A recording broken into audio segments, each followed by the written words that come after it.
Welcome back to Switch to Linux. Well, I wanted to talk briefly about a software package that we have mentioned several times on our channel in the past, and it is not one I can any longer recommend. After, of course, like sometimes happens, a company comes in and buys up an open source package and then starts to encrapify it into all sorts of weird nonsense. And of course, unfortunately, we're talking about Pfsense. This is a system I even still currently use it as my router. It's just if that needs reinstalled or something goes seriously wrong, I will not be going back and using Pfsense again. What had ended up happening is they were purchased by Netgate. Of course, Pfsense was one of the absolute best, actually probably the absolute best open source router software you could have. Tons of features and a bunch of other issues there that I mean, it can just do everything really well. And I've run my Pfsense router now for almost a decade, running flawlessly. And they were purchased by Netgate a few years ago, and slowly and subtly changes started to occur. And it's gotten so bad now, yeah, you cannot even download it without giving them a lot of information. So one of my supporters was looking at adding, like upgrading a router system, and was asking different perspectives. And I had mentioned, yeah, I wouldn't use Pfsense again, despite having a lot of videos about it. And so this will probably be among the last videos we do on Pfsense, and all the old videos, well, hey, they were good historical stuff, and they might actually be applicable to the open source fork of this called OPNsense, which we'll talk about very briefly at the end. But let me go ahead and show you what we found looking at it. So I did a little bit of basic research, found some things, and my supporter downloaded it and tested out the process here. So we're going to have a brief look at that. So when you go over to download it, there's no longer a place where you can just go and download it. It's supported by Netgate, and the download goes, I'm going to open this up in a separate tab. I'm going to show you why in a minute. Hit the download button, and effectively it goes over to shop. You can't see the URL at the top of a cut, but this is shop.netgate.com, and it's a $0 product. And what you need to do here is you would need to come in and what is it? Shipping calculated. Oh, image type. You got to choose your image type down here. You can see my pop down. I have AMD 64 USB, AMD 64 ISO for virtual machines, and there's actually a AArch 64 USB as well. So you pick whatever your image happens to be there. You add it to your cart. And then what you're going to have to do, you need to go into your cart, and you're going to have to go through their checkout system. Now, this is $0.00. So now you have to have a login, or you can create an account. There's no guest checkout. And on the creating an account part, now here I have to give it a first name, a last name, an email, and a password. They were doing some internal checks to make sure the email you enter is valid, which is an interesting thing to do. They also, further on, once you get past, I'm not going to go any further than this, but once you go past this, you also have to give them a phone number and an address. And they are using the address databases to ensure that the address you give them is an actual address in the world. Which some companies have started to do things like that. Now, the reason I open up their GitHub is because, yes, you can actually see all the source code over here, allegedly. I think there might be a couple of proprietary blobs in here. But when you go out into packages, there's no packages here either. So it's not like you can go to GitHub and download it over there. I know, a lot of your more open source Android apps, for example, you can still come to GitHub and grab the official APK directly from GitHub. So that's actually a decent thing. So you can grab the source code, and maybe you can grab the source code and make it yourself.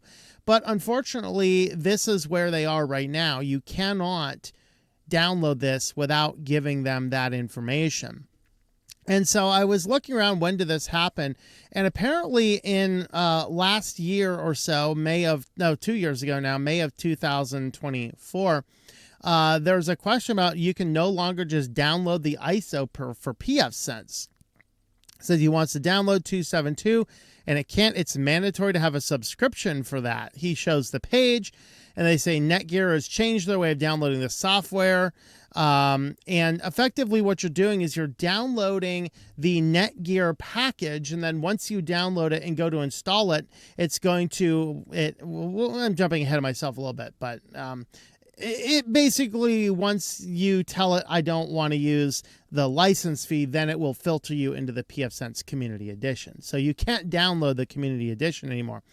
Of course, one of the things they mentioned down here is, let's see, they do a good thing by providing an installer that makes Pfsense Plus and Community Edition easier to install, but at the same time they fail to put for advanced users for the download page on the pfsense.org that points to their ISOs. So for those that just want the Community Edition, you can't just download the Community Edition anymore. You have to download the one directly there.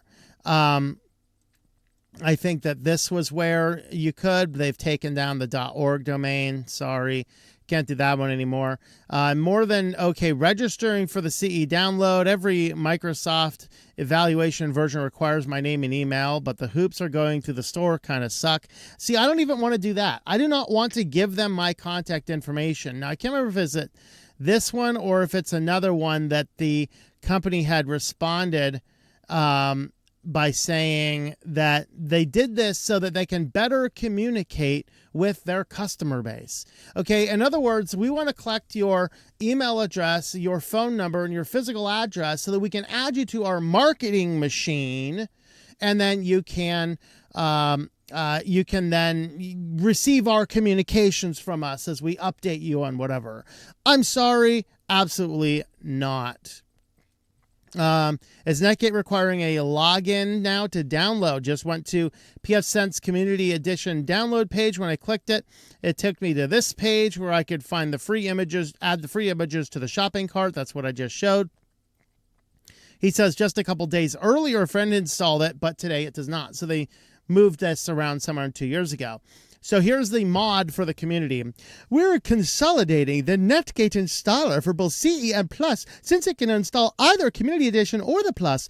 One of the nice things about the updates in the repositories, it uses on boot and lets you select multiple versions from the same installer. No need to keep separate image for CE and Plus and multiple images for various Plus installs for Netgate models, unless they have different console outputs. This simplifies the process of install for end users and for us. It doesn't, actually. No, it complicates the process for a person that only wants the Community Edition. All right, but anyway, let's go ahead and get back to this motor mouth moron. We only need the AMD64 for serial VGA and ARM. That also means end users only need to know, do you have a serial VGA IPI outputs? No more broken images, various variations, all this kind of stuff, whatever. Again, I can't remember if it was here or somewhere I was reading a response to the company saying, hey, this is so we can communicate with you better. I don't want to communicate with you any better. No. So here's actually the results. This is my supporter took a bunch of screenshots and test this out. So in order to download, it was required to add the Netgate to the cart and check out. Now, this is also a confusing thing initially because he thought he's downloading Pfsense, not Netgate. So nowhere in this does it say Pfsense. It just all says Netgate. So in order to check out, required to provide an email, full name, address, and phone number. And like I said, the address is the auto-filling. These are the listing of correct addresses that exist in the world. So good luck. I hope you live in one. And then the phone number. And I'm not sure. I know he would use a proxy number. He would not have given a regular phone number. I think ultimately he gave an example email. But again, he tried to use a fake email on a real domain like, xyz@gmail.com or something, and it rejected it knowing that was not a correct email address. So they have some form of back deal marketing deals as well to have a rough idea of what would or would not be a valid email address, which is kind of interesting. He's able to check out and it treated like you were purchasing a product for $0.00, which absolutely needs to have a shipping address. an email, a phone number, a full name. May as well just go ahead and throw your social security card in there as well. Driver's license, maybe. Go ahead and upload a selfie ID. They might need that for verify your identity down the road, or make sure you're over 18 or something. I don't know. They didn't need to do that yet. But once he downloads it, he gets the Netgate installer. Again, he commented to me that this does not say Pfsense anywhere. It all says Netgate. So he goes to the Netgate. You have to accept this copyright and distribution notice coming from these number of people that Netgate has cannibalized over the years. And then I think I got the same screenshot twice, I think. And then it comes over here and install. Now you have the install Pfsense. This is the first case the thing says anything about Pfsense, which is what you thought. Now, hitting the install button triggered his OPNsense alert. So this required him to go onto the internet. He tried to proceed without the internet connection and it would not work. Now, I will grant them this one thing. This is a router setup. And I remember when I set this up, even back before Netgate owned it, when I set mine up a long, long time ago, it still needed internet connection. Why? Well, because it needs to configure the WAN port correctly. If it doesn't have an internet connection, it cannot configure a WAN port. So I don't know if this is crazy or malicious, but it did. What is more malicious here is it did have to access the Netgate servers, not just go to see if we have an internet connection, but I'm actually going to the servers, and then it would do something to check if you actually have a Netgate API account. So in here it says cannot reach the Netgate server, verify your network settings. So at this point in time, he went into OPNsense and allowed it to get onto the internet to do weird things. And then he says it cannot be installed after offline. After allowing the connection, it verified my subscription, which failed, of course, and then gave me the option to install the community version. So the installer first wants to verify you have a subscription, and then when it doesn't find one, it then backs up to the community edition. And that is completely backwards from how open source software should be working. You should have the option to simply download the community edition, hands down. Like, I don't need an extra installer for everything else. Also, what I don't know here, and he didn't mention, and I forgot to ask, is why is, like, how did it know that that particular download was tied to a subscription? Was that download tied in some way to the information he gave? What did it do to check if you had a subscription or not? That is the one thing I do not have the answer to. And then once he went through this, then he goes in, and this really starts with the first initial setup of Pfsense, assigning the WAN port versus the LAN ports. And then once he goes down here, does not have an active Pfsense Plus subscription. And then here's a promotion to buy it if you want. And then you can retry the validation. Or if once all that validation fails, you can simply install the community edition from here. Now, that to me does not sound like you've simplified the process, especially since I know I just want the CE edition. It's ridiculous that they do not allow us to do that. Once he hit the install CE edition there, and he says, I have no idea what other information may have been translated. It does appear the device is ID is different from the install to install. So I'd venture to guess particular ISO is not tied to the website credentials I created. And then once that goes down, so I think what he was saying, no, that's weird though. So what he's saying is the download will be different for the device. Shouldn't it always be you're installing a router software? I don't think you're going to be going online without router and then downloading and installing on the same thing. I'm wondering if that ISO download would actually have something in it, like something in the file name or something in a hash file or something that would pinpoint that download was tied to that particular user account. That's the only way I can think of that this step would be proceeding. Once that went due and he installed the community edition, it gets down to this screen here, which is Pfsense Community Edition once you get down to here. So ultimately, that is the massive step. That's what happens when a company buys it and it crapifies a perfectly good working open source system. They went ahead, they bastardized the crap, they made it horrible to the point I would never use Pfsense again. There is a fork. Once Netgate purchased Pfsense, they actually, a group actually forked it. This is OPNsense, and it is still going to this day.